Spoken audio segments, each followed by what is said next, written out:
Welcome to the Leaders of Light podcast, a transformative space where spirituality meets personal growth.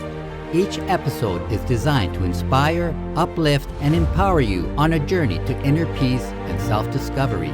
Through insightful conversations, practical tips, and powerful guidance from some of the most sought-after speakers of our time, we explore a wide range of topics, ranging from mindfulness and meditation to overcoming personal challenges and embracing your true potential.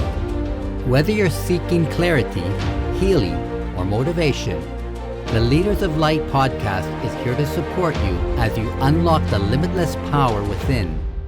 Tune in and let's begin this beautiful journey together.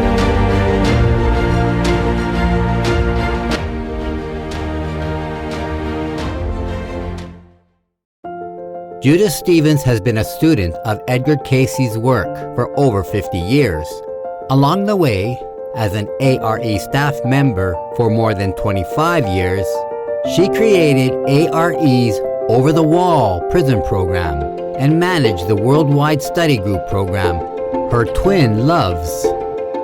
A poet, musician, Iyengar yoga instructor, and 50-year A Search for God study group member, she has made a special study of the health readings, demonstrating many of the remedies at A.R.E. programs and with family and friends.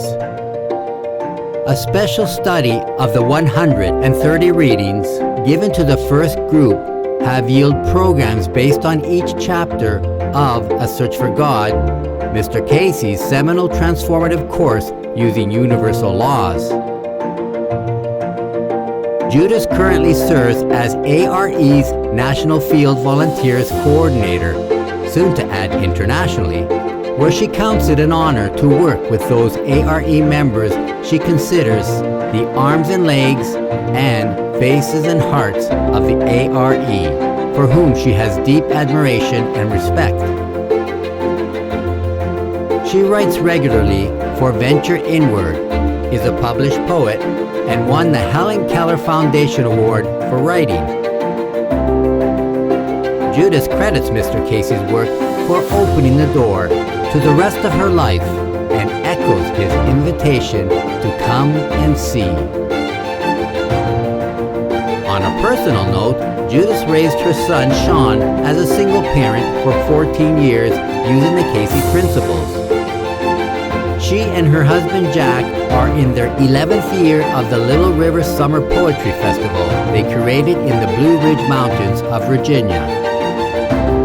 She also makes a mean batch of mummy food. Without further ado, please join me in welcoming Judith Stevens.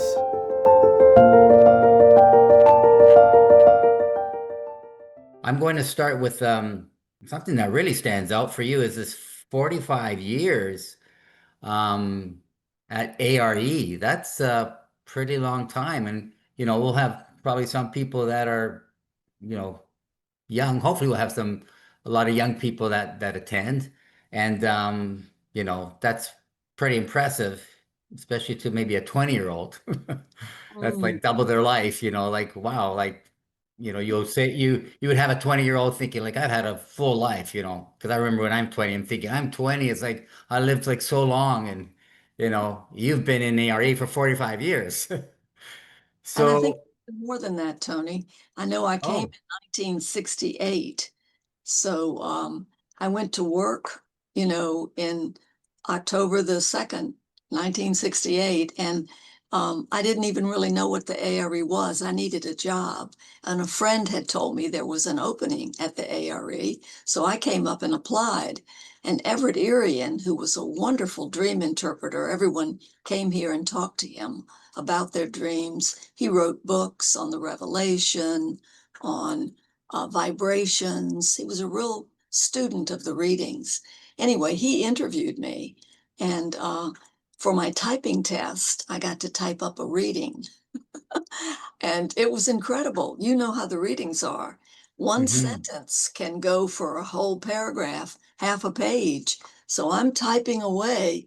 I'm looking at the sentence. I'm typing, I'm thinking, where is the comma? Where is the semicolon? Where do I get to take a breath? And I'm typing away, but he told me, don't change anything, don't add anything. Type it exactly as it is. So I did, and I handed it in, and 20 days later, I was working here. And I had such good fortune to know people who knew Edgar Cayce, who had had readings from him. My boss, Harold Allen, had a number of readings from Edgar Cayce. His wife, Eula Allen, who wrote the Creation trilogy based on the readings, she had incredible life readings from Edgar Cayce. Their children did. So I'm sitting right where I'm sitting right now. In 1968, this was my desk. Wow. What are the chances of that? This is my third time back. I was here for 17 years, left, didn't really leave. I mean, I'm a life member, so I was involved on board committees and stuff. Then I was invited back. I came back for about 7 years to do a couple of projects they wanted me to do, and then I left. Then this time, my third time, I returned in 2017 to help with the prison program. I had actually started that program when I first came to A.R.E. and found all these letters from prisoners that were in a Rubbermaid basket down here in the press building. And I asked Harold, my boss, what are these? And he said, oh, we don't have time to answer them. Those are letters from prisoners. And I said, what? We're going to answer these letters. So I started taking them home and answering them at home and on my lunch hour. And anyway, I was lucky enough to get into a study group with Gladys Davis Turner, Mr. Cayce's lifelong secretary. And she was interested that I was interested in the prison letters because her husband, Al Turner, is like me, a Quaker, and he was involved with prison work in the state. He was writing to inmates. He was probably A.R.E.'s first correspondent, first mentor for inmates. And he wrote letters to a man in a prison in Louisiana for years. The man was accused of a crime and it was taken to death row 8 times and then taken off. And Al was his friend. He sent him readings, Bible verses, everything he could to help keep his spirits up. The man was exonerated. And that was Angola prison, which is one of the worst in the country. And so, I didn't know that at the time. She never told me that. Gladys never mentioned that. I found it out later. But it was she who said one night in our study group, because I had been asking all my friends for books, to send to the prisoners. They were hungry for information. So Harold at work was giving me all the beat up books, that were cut on an angle or the staple was a little wiggly or whatever. I was getting all the discarded books. And I had already asked Elsie and Bill Sechrist and anybody around here who wrote books, give me your old copies. I had already hit on all my friends to give me their extra books, and I'd given all my books away. So Gladys said in study group one night, I think we should take our donation, our free will donation, and we should let Judith buy some books to give to the prisoners. Well, that was the beginning of the prison program fund. And so in 1972, we legitimatized it. It became the over-the-wall A.R.E. prison program. And 50 years later, it is still going strong. My dear friend Suzanne, who helped us with our mechanical failure, she is the coordinator for that program. We are matching up people to write to people in prison. We have a correspondence program where our members help teach them the principles, the universal laws in the readings. And this is of great benefit to people who are incarcerated. They can take a meditation practice, get up at 3 a.m. when it's the quietest it'll ever be in prison and do that. And they don't go back. When they get out, our inmates are not recidivists. They do not go back. And you have a program in Canada. We worked with you. I know we got books in every province of Canada. And then we did a special mailing to all the juvenile facilities. And there have been wonderful Canadians who have helped with this program, both in providing books, but also helping actually go to the programs and tell people about it. So I'm happy to say, Canada is right there on the forefront. I'm like just what you said in these last few minutes, like there's a wealth of information there. There's so many things we can talk about just there, just in the prison program, because I I believe it's like misunderstood of what the prisoners go through. Um, as a counselor, we studied, people that end up in prison. And I know a few stories. I'm no expert by any means. I know I've listened to a talk by Gabor Mate. I don't know if you work with. They were talking about what's going on with these prisoners, how they end up there, and it's you see things from a different light. And I believe because probably was one of them is when people say if you don't want to do the time, you don't do the crime. They just kind of like just like everything else, stigmatize it and just, pass it on as it's, they deserve what they're getting. And when you start to hear prisoners, especially ones that have transformed, it's very profound and your heart goes out to them. And one of the things I just want to notice right at the beginning, because I recognize myself as somebody who's been able to read between the lines. So when I listen to people, I actually try to listen to what they're all about, learning more about them than what they're actually saying. And then I probably go back and listen to podcasts over and over again just to see the content. But I can see yourself after 45 years sitting in that same seat, your enthusiasm is probably like the day you first started. It is. It's off the charts because I know the transformative power of this work. It changed my life. I've talked to hundreds of people, thousands probably, over the years whose lives have been altered for the better by using the principles found in the Cayce readings. So when I thought that we could put them in the hands of people who had kind of given up on life, given up on themselves, and give them hope, the work readings tell us that this organization was meant to bring help and hope into the lives of many. And that is my Yeah. goal every single day. Whatever I do, I want to bring help and hope to anybody who's calling, visiting, in prison. And if you could read the letters, my gosh, let me show you a book.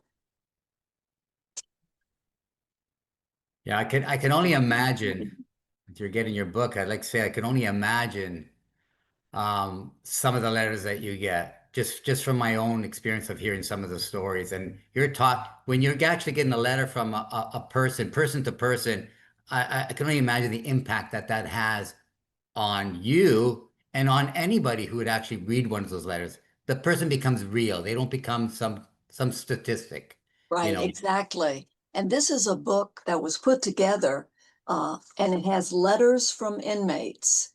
Our friend Richard Copeland, who believed in this program so strongly, and it's a free book that we offer to anyone. This is I our, love I love the cover, by the way. yeah, isn't it beautiful? Yeah, yeah. Unlocking It's Hope. it's it's the meaning is just really stands out there.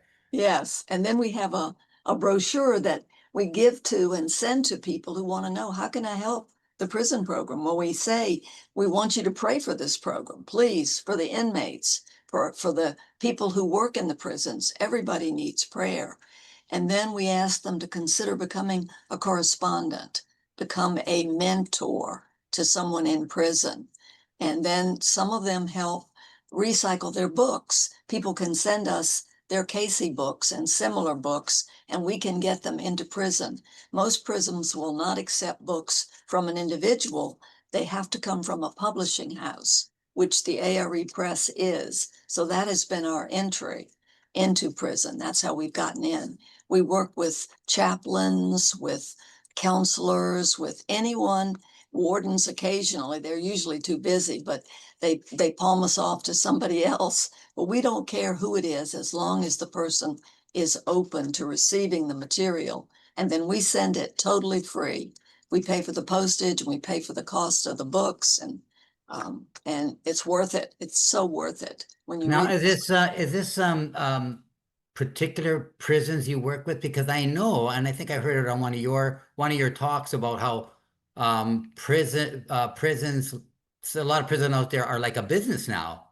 They're They not are. run by the government. So are It's those true.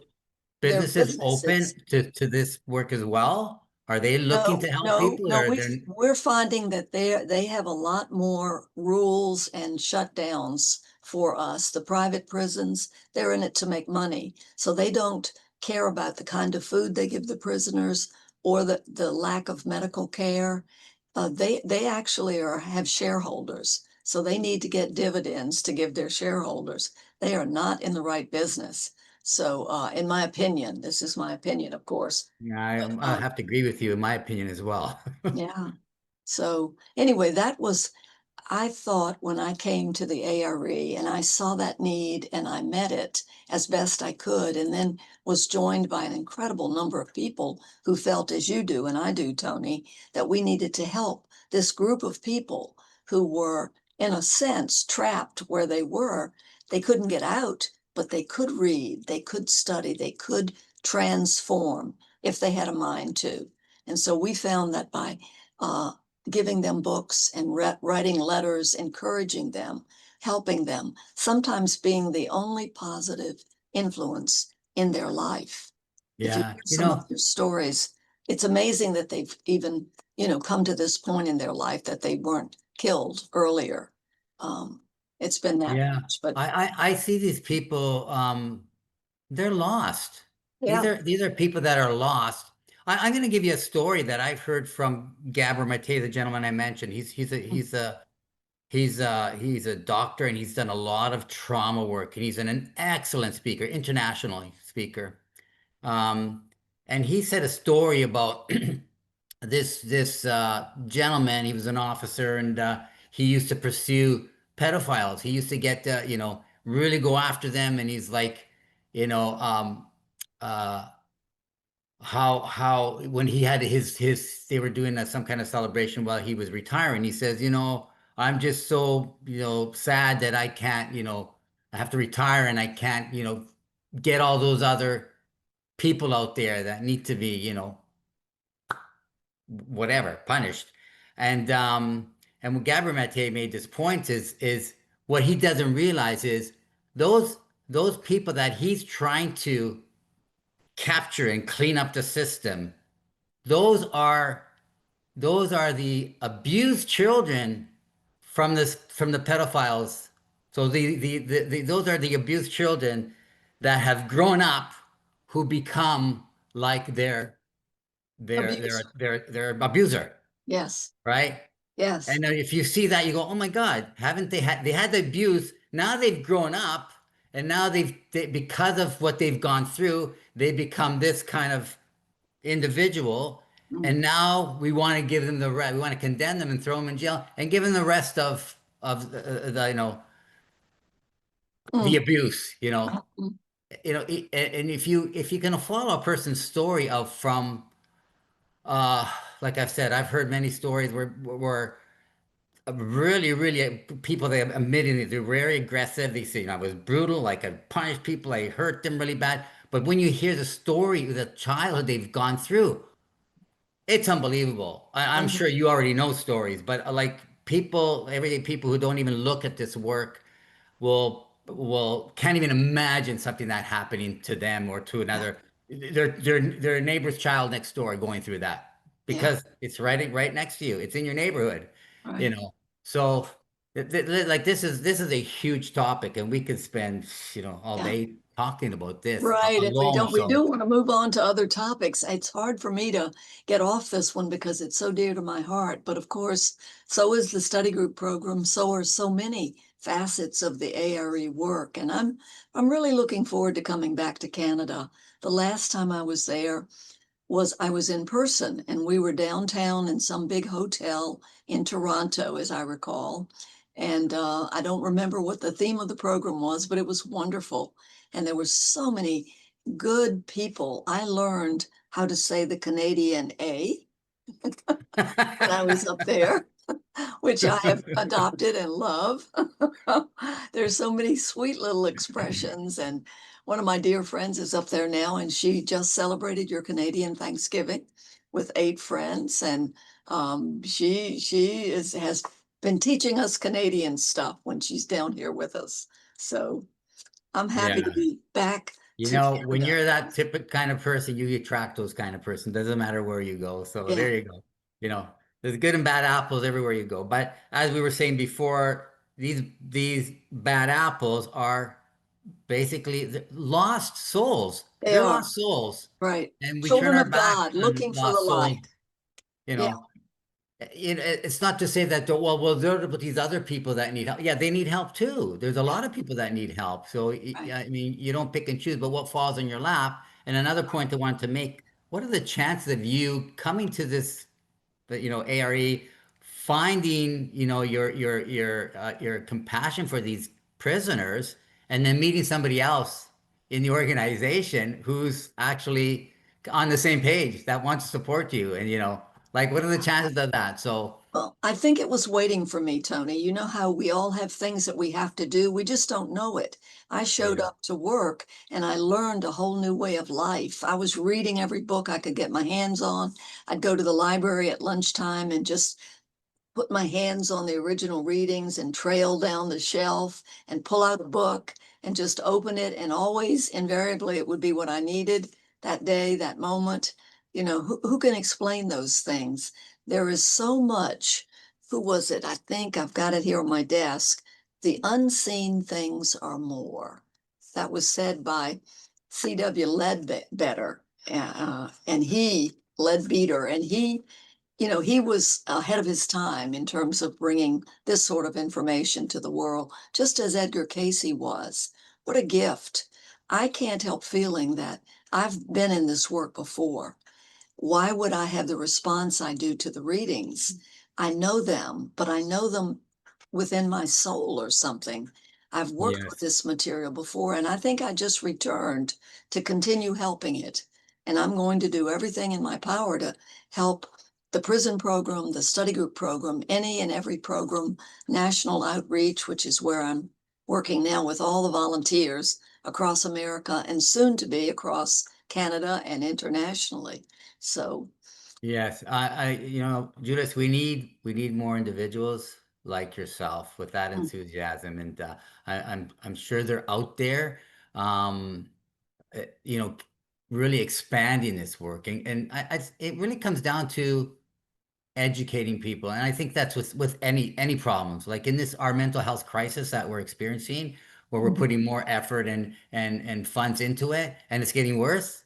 The, yeah, the problem is, what are people learning? What are we telling people? What are I think it really comes down to, I mean, when I say, education, I mean awareness. It yeah, comes down to awareness, being aware of where you are, who you are, what's going on out there, and how you're part of it.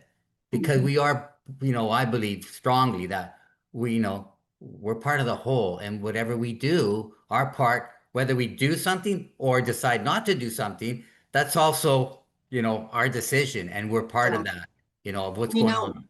there's a circulating file that I'm going to be referring to in the program called Will Dash Decisions. And it's just what you said. The things we decide to do are so important, but also equally important are the things we decide not to do sometimes. So, Yes, yes. And speaking of what you're going to introduce at this online retreat mhm. coming up in February, do you have a little bit of an outline that you kind of intrigue people that, well, why should I go listen to Judith? I don't even know who she is, um, I mean, I to think to we'll to get exactly who we need. I always think that for every program I'm ever on, I know that whoever's there is who needs to be there. And somebody is drawn to the material, just as I was drawn to the work, to come here. God placed me in a position to follow through. And once I started doing it, it all came back to me. Oh, yes, this is familiar. I need to do this. Yeah, oh yes, I need to follow through on this. And that's how I live my life, basically, Tony, day by day. So I'll be speaking on authenticity, our destiny and heritage from the Cayce readings. And I'll be doing, as Teresa told me, I'll be doing the final presentation on Sunday morning from 9:30 to 11:30, I believe. And she asked me if I would open with a 25-minute meditation, which I am happy to do. I'm going to share with all of the Canadian friends what we do here at headquarters. When you were here, you probably went to the noontime meditation, and we do some preparation exercises that Mr. Cayce gave. We have a prayer of protection. We also go into the silence with an affirmation. I'm going to be using the affirmation from Search for God, Book 1, Chapter 2, Know Thyself. It's one of my favorites, but it's also part of my program on authenticity. We have to know ourselves, and this work helps us come to that. So this is the affirmation. Father, as we seek to see and know thy face, may we each, as individuals and as a group, come to know ourselves, even as we are known, that we as lights in thee may give the better concept of thy spirit in this world. And that's from reading 262-5. So also, I'm going to be doing some of my favorite things in the program, and that is to weave in selected poetry that speaks to authenticity, and actually share a couple of children's stories that have been very meaningful to me on that theme. Um, I think that when we're in this work, it's almost like we have to exchange with others our experiences, but we also have to share the things that we've stumbled on, the readings, quotes. I have a ton of those. In fact, I'm going to recommend a list of circulating files for anyone who's interested in this topic.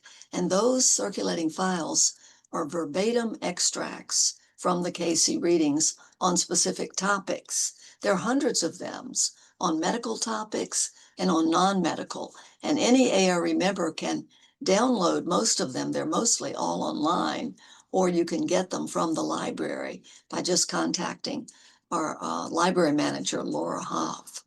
So anyway, these are some of the files we're going to be talking about. Attitudes and Emotions. There are 2 volumes. I was in the library one day when Hugh Lynn Cayce came in, and he called me over to the drawer that he had pulled out, and this was the card catalog. In the old days, we used that. Now everybody looks everything up online, but we still have those card catalogs in the library for people to see. And he showed me this long drawer full of these little cards, and he said, "Do you know what this is?" And I said, "No." And he said, "These are attitudes and emotions, the least used of the material and the most needed."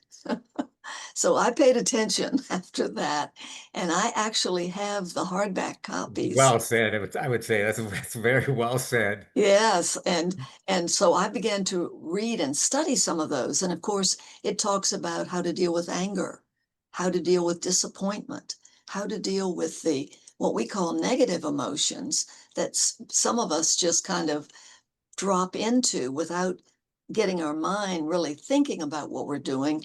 It's habitual. So you won't be surprised that the next file is called Habits, because we break a habit by forming a new habit, say the readings. And that works for people in prison and all of us on the outside as well. There's another file called The Importance of Ideals, because Mr. Cayce said one of the most important things and necessary things each of us can do is to set a spiritual ideal, set something that's like a North Star to us that we're always working to try to reach. Not necessarily, it's not like an idea, it's more important than that. And I always capitalize it when I write it if I'm talking about my spiritual ideal. There's another file that I recommend called Individuality and Personality, and one called intuition, visions, and dreams. And then there's know yourself, knowledge, use and misuse. And then there are 2 volumes of self readings, because Mr. Cayce said that we should watch ourselves go by. If we could detach enough to pull back and see ourselves saying something unkind or doing something that's less than our spiritual ideal, if we see that, we can correct it, but we have to see it first. So service to others and service in accord with ideals or other files that are excellent. One called Thought Forms and Soul Projections. And then one that I love called Truth. Mr. Cayce was very big on truth, and it usually has a capital T when he's talking about it. And then, of course, the one I already mentioned, Will and Decisions. So I'm actually in an online study group that decided they wanted to study the circulating files. So we are working on that very file in this group. It's a Tuesday lunch group, and we're going by page through the file. And of course, we've already been in the Search for God material, so it falls right in line with those chapters and lessons. Now, So could anybody come into those groups, or would they have to go prerequisite, understand the search for God? Couldn't they just jump into a no, group like anybody that? is welcome to come to those groups. In fact, if they will email me and let me know that they want to be in a group, I will do my best to get an invitation and link out to them, because we have a lot of Search for God groups, but of course you have those 2 on Zoom in Canada. We also have a dream group that meets on Wednesday. We have a Bible study group also on Wednesday. These are all Zoom. We have in-person groups at headquarters. When you come and visit us, we'll bring you into the groups and welcome you and have you sit in with us. There is a group studying the Egypt readings. It's a 7-year commitment to go through both hardback volumes Oh, on Egypt. We have a group studying the Revelation, which of course Mr. Cayce said, it's not that confusing biblical chapter of gobbledygook. It makes sense because it's about the process of meditation. And John was exiled on the Isle of Patmos, and he was in meditation when this vision came to him, and he wrote it down. And that is what we call the Revelation, the book of the Revelation in the Bible. So we have a lunchtime group that's open to people to join with them online and in person, meets here. And let's see, we have an Atlantis Lemuria group, but that only meets in person. So you'd have to be here and drop in to sit in with that group. I'm trying to think if there are more. Leslie, Corinne Casey and I have a peace group that meets online every Thursday from 11 to 12 Eastern Standard Time. And we're joined by people around the world. We've studied the 29 World Affairs readings, and now we're working on the book by Dr. Linda Gerber Quest, Peace by Choice. Next year's Congress is going to have the theme of peace. And look at our world. Don't we need it? So we're hoping to tie in as much as we can on that theme. So all of those groups, anybody who's interested, let me know, and I'll be glad to hook you up. My email here is judith dot Stevens with a V like Virginia, Stevens at edgarcayce.org. And it's all lowercase. yeah. And I'll Edgar make sure to Cayce put that in the is one word. caption. So for anybody that's Thank interested, you. and Thank link you, you Tony. to And my that. phone And number, if you ever need me directly, my phone number is 757-457-7237. Rings right here by my yeah. desk. So Well, that's generous that basically you're speaking to the world, anybody that comes across a video or your information, and you're so wide open to helping people. So your intention, your heartfelt intention definitely come through. I'm sure anybody who's watching you or listening to you can see that. And like you said before, those people that are they're looking for that answer, they're looking for that direction, and they'll find it, and you can lead them to that. And you talked about the book of Revelation, and I've heard that's a very difficult book to understand. So, anybody that wants to know the deeper truth, um, it's there. There's an understanding there. There's a group of people who have been studying stuff for a long time, such as yourself, who are able to bring some light, shed some light into those words, because we know as words are very powerful, and a lot of people will read something, and they'll be chasing something that's not as relevant. As you said before, that we're looking at the stuff that it's most popular, but it's not the stuff that is most important, Yeah. right?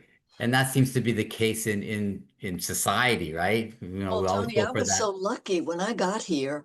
The same man who hired me, Everett Irian, was teaching a Revelation class, and I avoided it like the plague because I heard how hard it was, and I just didn't think I wanted to do it.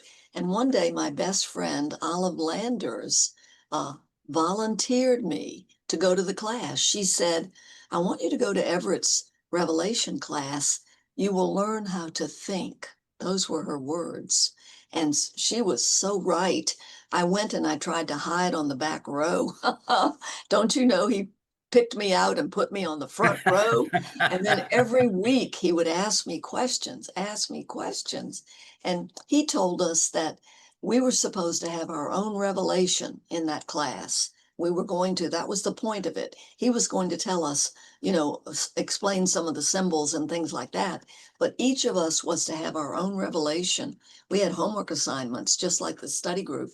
Every week, we had things we had to report on. And, it was a wonderful experience. And Olive, of course, was exactly right. It helped me so much. So grateful for that. And Well, of just that course, phrase you said, learn how to think. It's very profound. As I was saying before, just I hope what I see, like I say, I read between the lines, and I'm thinking, you just said something. I we should just put on the brakes here, learn how to think. yeah, Like, I challenge everybody to ask themselves, do I really know how to think? I have to learn how to think. Don't I think all the time? I'm an overthinker, right? Learn right. how to think. There's so much depth in that. Yeah, Mind is a builder, and that's another yes. very profound statement. That what are people understanding when they hear mind is a builder? Because when I see people, like, I'm in the spiritual community all the time and looking up the spiritual stuff, and I see people that are chasing a bunch of things that they think they understand, but do they really get it? Do they really understand what mind is? Mind is the builder. What does that really mean?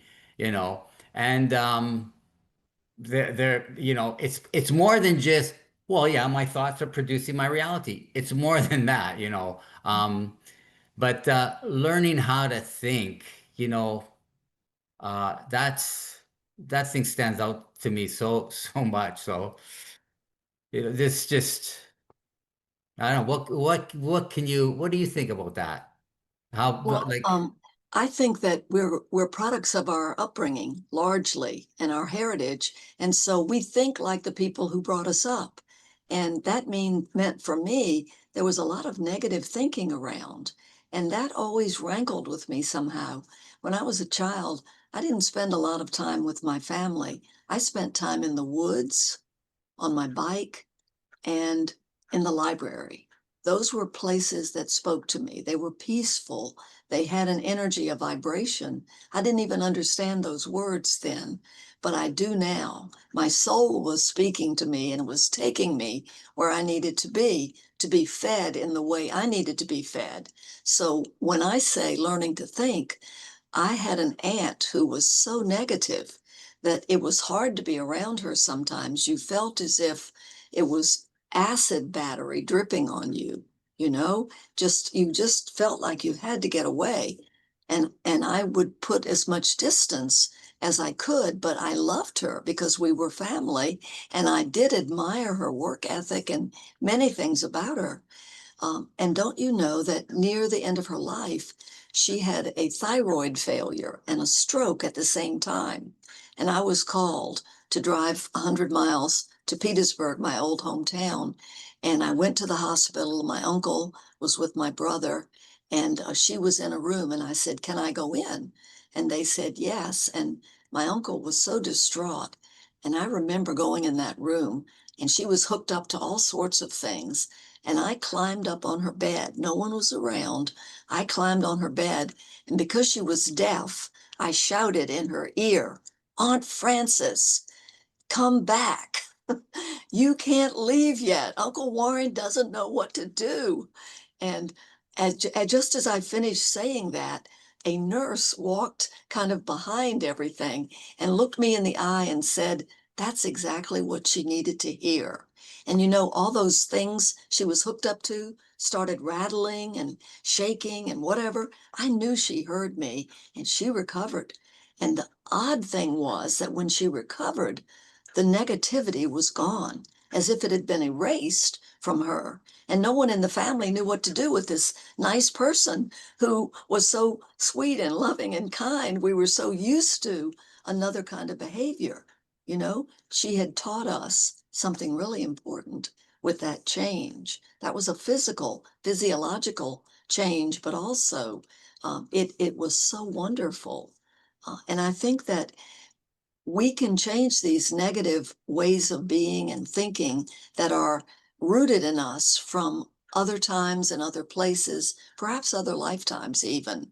And that's what one of the things about the Cayce readings that's so important is changing our thoughts. So in my talk and workshops, I'm going to share suggestions and disciplines on ways to become real that parallel the work of Edgar Cayce, and this would be the Gurdjieff and Uspensky work that that I am so enamored of. Again, it was my friend and mentor Olive who introduced me to this.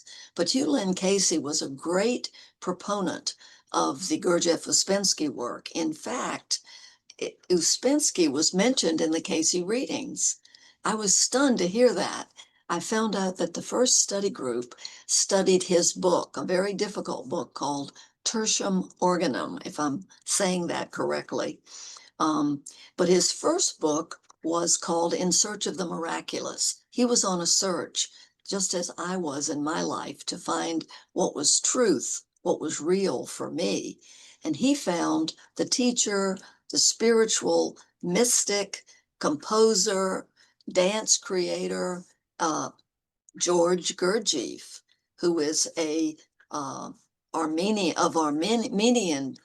descent, and just a very, very strongly rooted person who was able to open a school in Paris, outside of Paris, and have excuse me, and have students from all over the world who came to study with him, including some famous people, one of our American authors and many writers and newspaper editors and incredible people from England made their way to that school. But Hughlin Cayce actually included in our first study group handbook 32 self-examination questions from one of Uspensky's books. Now, Uspensky was a Russian mathematician who was able to take the theories that Gurdjieff expounded on and put them into book form. And he became actually one of the teachers. And one of his best books that I recommend to everyone is a little thin book called The Psychology of Man's Possible Evolution. Isn't that an intriguing title? Yes, And it is. it's really a series of 5 lectures, short talks that he gave in England, I believe, and they're all about the self-lying that we do, that all of us do without even realizing what it is mostly or acknowledging it to ourselves. But it was a way to bring our focus on that and how we wrongly sometimes use our imagination. So I'm going to be focusing a little bit on that in one of my talk, in part of my talk.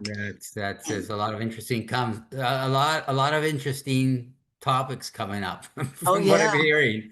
Well, there was a Scottish physician, an MD, who was also a poet. I love that he was a physical, hands-on doctor and a poet at the same time.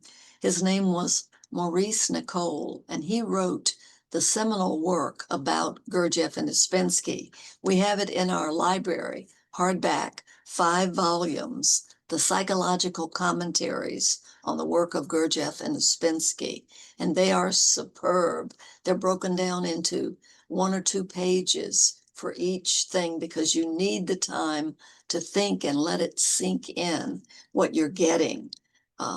So I know that Hugh Lynn was an admirer of Uspensky. When I picked up the first handbook and saw that, I went to that work, and Olive, of course, recommended it to me. So the reading said that in an earlier lifetime, the man who wrote those books, Uspensky, was, quote, the keeper of the records in the mount. He was called the sage of the mountain in Tibet. He was born in the year 1777 on the 7th month, on the 7th day, at the 7th hour. How about Right. that? And We're so talking about this the incarnation, Akashic records here, right? yes, and Yeah. this So there's no incarnation, confusion. right. And so this incarnation, he became a mathematician and just a brilliant writer and author and lecturer, and was able to bring this work, Gurdjieff's work, to the world. It So sounds like it's a mix of a mathematician with a philosopher, that's which it. is a great mix to Tony, kind of that's it bring the exactly. truth and the understanding forth. Yes, You got it. that's wonderful. And he called those questions self-examination for self-development. And I have often used them in study group work and in programs that I've done, sharing with people.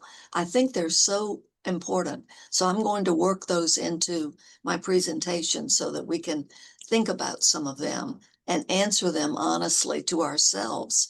Because in order to become real, we have to see what is in order to transform it. So I'm going to share some of those questions in a handout, and I'm going to refer to an earlier searchlight that was written by my best friend and mentor, who was the former editor of the A.R.E. News, Olive Landers. She wrote an article about the Cayce work and the Gurdjieff-Uspensky work, and she paralleled them. And that article is called Know Thyself and Change. And so she's using principles from the readings, as I will be doing. And I'm going to suggest to people in this conference that you do something that was helpful to me. I started a little book, a small book that I call my key book. And in that book, I wrote the keys of things that I was working on. Almost you might call it your own discipline book or something, but I call them keys. They were keys to me and keys to changing things in me. So though that was helpful to me. And how do those keys come up for you? Is this something that happens during your daily living and you just pick it out? How do you Absolutely. record that? Absolutely. Well, I'll share one of my An keys with you, example, yes, yeah. and that is to leave short phone messages.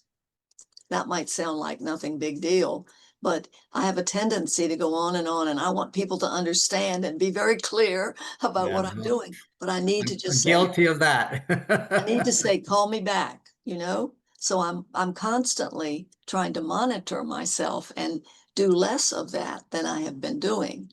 Um, it could be what Gurdjieff called it in his work. He said that each of us had something called a chief weakness, and that we could find out what those were and work on them. And the way we work on them is through self-observation.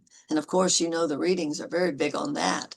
So I'm going to fold in Know Thyself, as I said earlier, from book 1, and Opportunity from book 2. Those are both chapters in A Search for God, and I think they lend themselves to this program.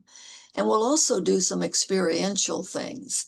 I always feel that we need to do something, not just listen to words or hear things, even though that's a very good way of recognizing important things that we need to take in and do something about.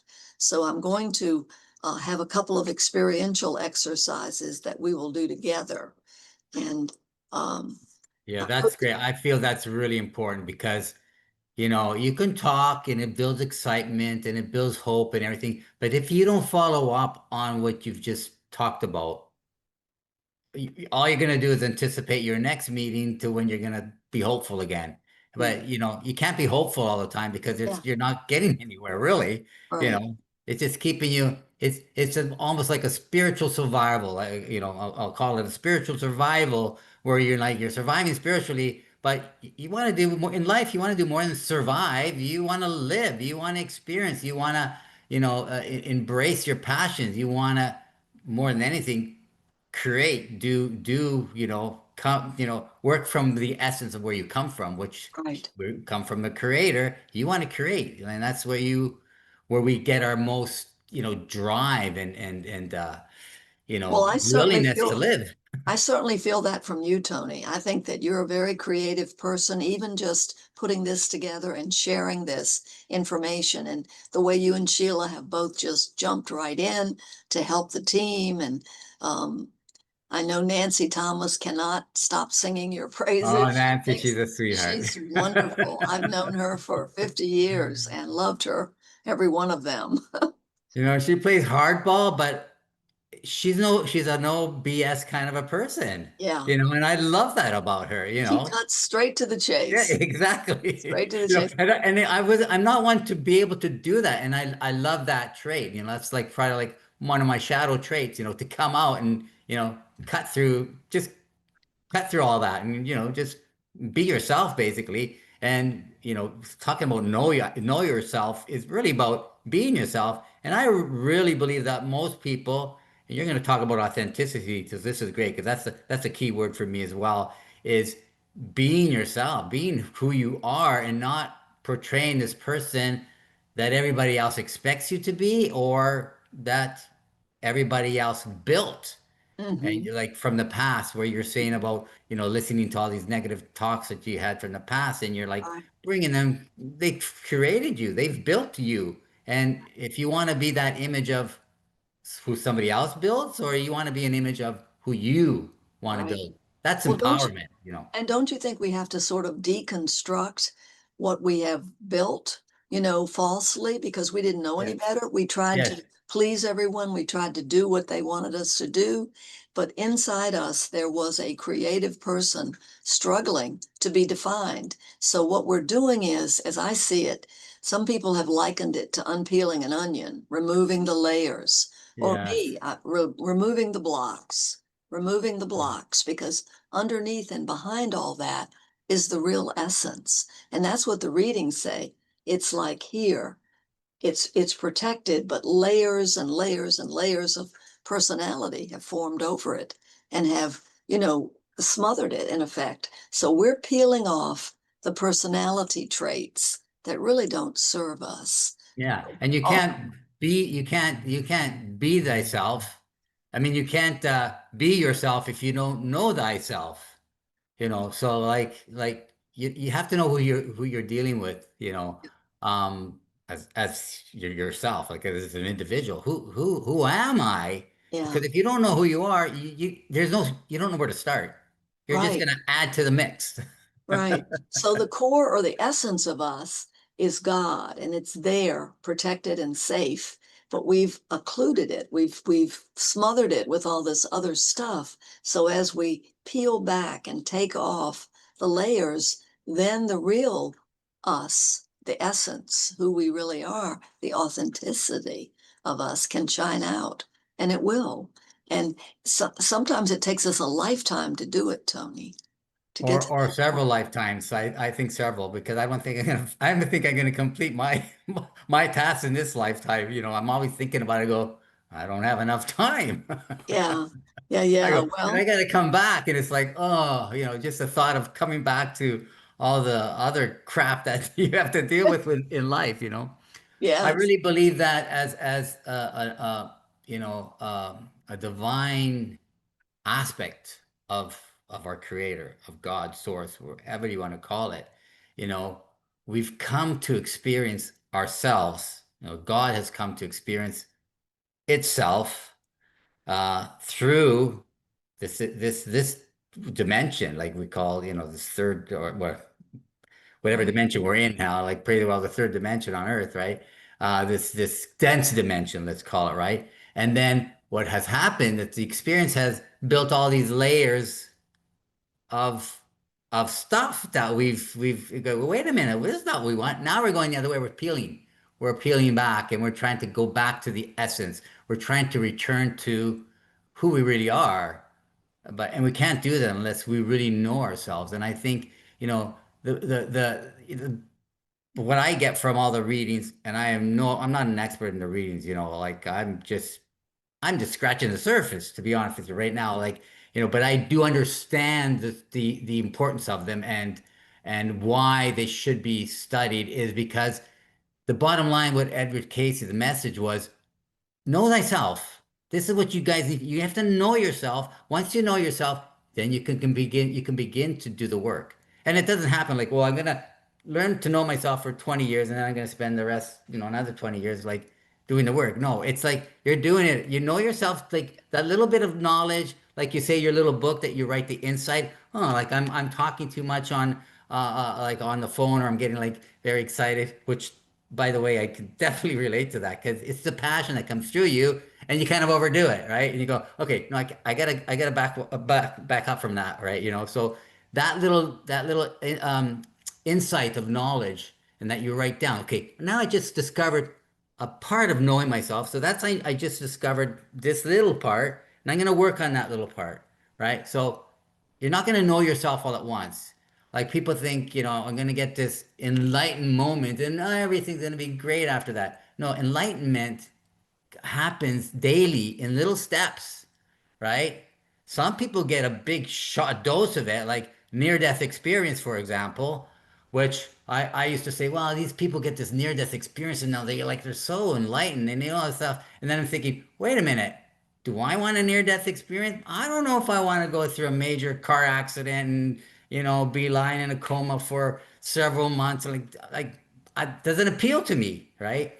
Not my choice. Maybe it could happen, but that's something I'm thinking. No, for me, it's like just working on just working on these little things because not everybody's meant to have that profound opening of enlightenment, which a lot of I would say people that are lost are seeking for that, and they get this idea, they join a yoga a yoga group, let's say, or studio, whatever. And now they're, oh yeah, this is who I am. This is it. No, it's who you are is not in that little room. That's only where you're getting your little insights, so you can go out there and practice what Right. you've learned about thyself, right? That's right. And so I really hope that people get and I think that just it's the way things are shifting, and people like yourself are helping people. You're saying, here, look at this, look at this, look at this, look at this, and look at all these little things. Like I don't know how you keep up with all the groups that you support daily. Yeah, I truly. like to know, talking about studying dreams, I'd like to know what you dream of, going through all this information, every day. Like, do you have like, or do you carry that through your dreams? Sometimes I do. And I always know when it is that kind of dream because somebody like Hughlin Casey or Gladys will be in it. And it's as if at some level, my soul knew that the people I needed as teachers were waiting for me here. So my life contrived to get me here. And once I got here, I was home. I recognized the material. I, I was so fortunate to get to be with people that I could observe, I watched how they lived, and I thought, I want to be like that when I grow up. I came here as a kid, quite literally, and I watched Gladys, Olive, Hugh Lynn. I watched the people on staff, the people in the study group, and I saw that they were different in a good way, that they were loving, universally thoughtful, kind. Um, you might use the word, I use the word in quotes, soft, where other people feel sharp, and prickly. These people felt soft and rounded and peaceful, and that spoke to me so deeply, more so than probably any of their words, which were also meaningful and helpful to me along the way. But the way they lived, and I so respected the integrity of Mr. and Mrs. Cayce, whom I wasn't privileged to know. They both died before I was born. But I read about them and I saw how they lived their lives. They often did not know where the next meal was coming from, literally, and then there would be something in the mail, someone asking for a reading and sending a check. They were told over and over again in their personal readings, the work readings, all the readings, to have faith. And they had it. No matter through thick and thin, they persevered. And they went through a lot of thick and thin. They, Yeah, they they went through a lot sure of that. did. It wasn't all, it wasn't just, sometimes we extract their work and the great things that they've done, but it takes work. And anybody, there's a lot of work behind the scenes that happens. And it's that work that you do, and it's that perseverance and that faith that you have that is really valuable and sees you. Like I see Edgar Cayce as this person who's so genuine, Yeah, like who didn't ask for money, who helped people without, without asking anything in return. yeah, All he needed was, oh, well, if you need this and if you've come to me, like if I can help, then, my work is I have to do it. I'm being called to help you, like right, as right. believing, knowing who I Yeah. am, right? You It know, was a mission. He was on a mission. He came back. The work readings and the study group readings said that when he was at his lowest ebb, when he'd lost the hospital and he was so depressed, Gladys said he was so very low. And the reading was given and it said, if you don't make use of him there, we have work for him to do on the other side. You can bet that that little group around him went scrambling. They said, we need him here. How can we keep him here? And that is how the 262 study group readings were born. They gathered at an apartment in Norfolk and they asked Mr. Cayce, in essence, how can we become more spiritual, more sensitive, more intuitive, more psychic? How can we do what you do in our own way? And out of those questions came the 130 readings for the study groups for book 1, book 2, and 4 chapters of book 3. and I guess everybody was anticipating a simple answer. Well, I think people learned that it was important to be in the room when Mr. Cayce was giving a reading, because not only was he answering the written questions on the paper, he would answer the questions in people's minds in the room that Yes. they never spoke. He would answer their questions. And that's amazing. Just knowing that, I know stories where people would be reading, the question, or not Gladys, um, Gertrude. Gertrude. Mhm. Gertrude would be reading, and he would correct what was like what was say, like what the person couldn't remember sometimes.